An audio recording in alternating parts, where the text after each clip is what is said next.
జీవితంలో ఎన్ని సవాళ్లు ఎదురైనా సంకల్పాన్ని సాధించాలనే పట్టుదలను ప్రదర్శిస్తోంది న్యూయార్క్లోని భారత అందుల క్రికెట్ జట్టు. దీంతో ఆ జట్టును ముఖ్యమంత్రి రేవంత్ రెడ్డి అభినందించారు.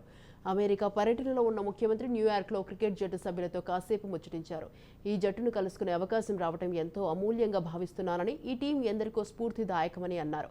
ఎన్ని అడ్డంకులున్నా ఎదిరించి నిలబడాలనే మానసిక స్థైర్యాన్ని వాళ్ళ నుంచి నేర్చుకోవాలని అన్నారు. ముఖ్యమంత్రి వారితో కాసేపు ఆప్యాయంగా మాట్లాడారు. భారత అందుల క్రికెట్ జట్టుకు హృదయపూర్వక శుభాకాంక్షలు తెలిపారు.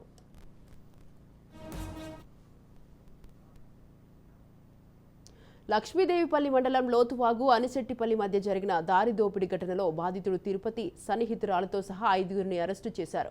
వారి వద్ద నుండి 11 తులాల బంగారం, 6 సెల్ ఫోన్లు, 2 ద్విచక్ర వాహనాలను స్వాధీనం చేసుకున్నారు.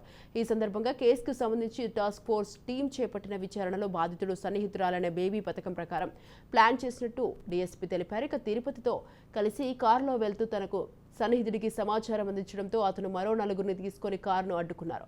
తిరుపతిని కొట్టి అతని వద్ద ఉన్న 11 తులాల బంగారం చైన్, ఉంగరం, 15,000 నగదు ఎత్తుకెళ్లారని తెలిపారు. అయితే బాధితుడి ఫిర్యాదు మేరకు కేసు నమోదు చేయడం జరిగిందని అన్నారు.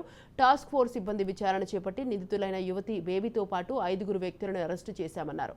ఒకరు పారిపోయారని, త్వరలోనే అతనిని కూడా అదుపులోకి తీసుకుని రిమాండ్కు తరలిస్తామని తెలిపారు. బాధితులకు వాసాల తిరుపతి, ఇతని టేకులపల్లి విలేజ్. ఇతను కొత్తగూడెం వెళ్ళి షుగర్ ట్యాబ్లెట్ తీసుకున్నట్టుంటే అతని మీద కారం జల్లి, కళ్ళలో కారం జల్లి అతన్ని కొట్టి అతని దగ్గర నుంచి ఒక 3 తులాల చైన్, మెడలో ఉన్నటువంటి 3 తులాల చైను, మరి చేతుకున్నటువంటి 8 గ్రాముల బంగారు ఉంగరం, ఒక సెల్ ఫోను. ఇది ఎక్కడైనా అడిగితే ఈ సాయిశ్రీ అలియాస్ బేబీ అనేకి వాసం తిరుపతి అనే వ్యక్తి కొన్ని రోజుల క్రితం పరిచయం, తిరుపతిలో పరిచయం వెళ్ళదు. ఆ పరిచయంలో వాళ్ళు సాంఘికంగా ఉండేవాళ్ళు.